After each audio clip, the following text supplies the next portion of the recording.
when you ask this, it will also allow your manager to see that you have a strategic mindset and that you're thinking broader beyond just looking at your day-to-day role. That is a sign of leadership. Welcome to Coaching with Ricky. I'm Ricky, a certified leadership and communication coach. Let's talk about starting a new job. If you're starting a new job or about to start a new job, here are 3 things that you should definitely consider doing so that you look good and also feel prepared and confident. Number 1, ask your manager for a list of stakeholders and people that you should meet with within the first 30 days. Set up time and meet with these people and get to know them. Don't just ask about the day or talk about the weather. Ask about their teams. People really like sharing. And if it's appropriate and natural based on how the conversation goes, you should always make sure you ask them how they envision you partnering with them or their team going forward in your new role. That will show them that you have an intention to stay in touch and that you also are thinking about them and their team and how you can help them. That will help build trust, especially in companies where networks and relationships are very important to getting things done. And remember, this is a little bit personal too, so try to get to know them a little bit on a personal level. Ask about what they like to do outside of work. Ask about if they have pets or not. Show genuine interest in them because it doesn't always have to be just focused on business. This will really show your personality and also your openness in getting to know them, and it will make them feel excited to get to know you in return and also to work together with you going forward.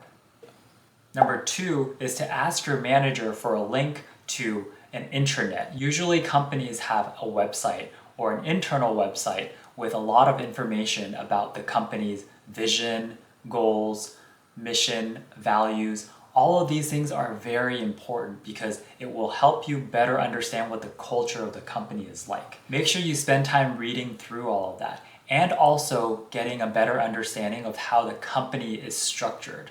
What I mean by that is every company has their own different functions, and there's the HR department or finance or product development or design and engineering. All of these different departments and maybe even product groups and industries that your company serves is going to be very important for you to understand because it will give you a better picture of all the different types of customers that maybe engage with this company. And when you ask this, it will also allow your manager to see that you have a strategic mindset and that you're thinking broader beyond just looking at your day-to-day role. That is a sign of leadership, and those are qualities that leaders look for when they want to promote people. And as you're learning about the entire company structures and different departments, make sure you know where your role and your team fits in the bigger picture so that you know where you fit in.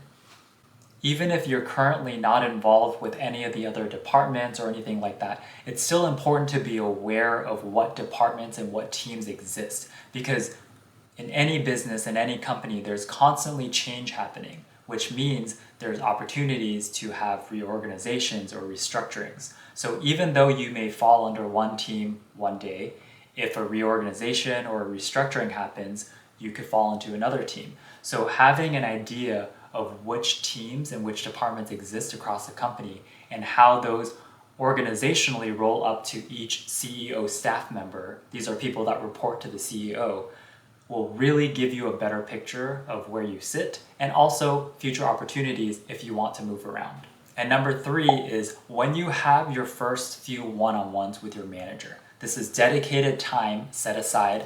Usually these one-on-ones should be every week for an hour with your manager. And this is dedicated time for you to ask any questions, for you to get to know the team better, and just have your manager's attention to set you up for success in your new role. It's important during these first few one-on-ones to ask your manager what the top 3 priorities are for your role, both in the short term and the long term. Short term would be in the next 1 to 3 months, what are the expectations of your manager in terms of you learning and training and getting up to speed with everything? Are there certain deliverables that your manager expects you to start picking up already within the first 1 to 3 months? And then the long term is a year from now and a year beyond that. What does that look like? What are the priorities then? These are good conversations to be having up front with your manager so that you can understand what the expectations are and you can also set those expectations for yourself. This ensures that there's no misalignment in terms of what your manager expects you to do and what you think you should be doing. And of course, this helps you better set up goals for the upcoming year. And when it comes time for performance reviews, it becomes very easy and clear to identify exactly what the top priorities were that you worked on and that you delivered. And from a leader's perspective, what this also does is it shows your ability to prioritize. And it shows your ability to think both short term, which is doing the work, and also long term and planning for the future. Because something that leaders look for in team members is how they can make their lives easier. So if you proactively ask your manager for what the focus areas are and what the priorities are, that will show them that you're thinking about how you can make their lives easier by making sure that you deliver quality work and that they're aligned to the top most important things for the team and for the company.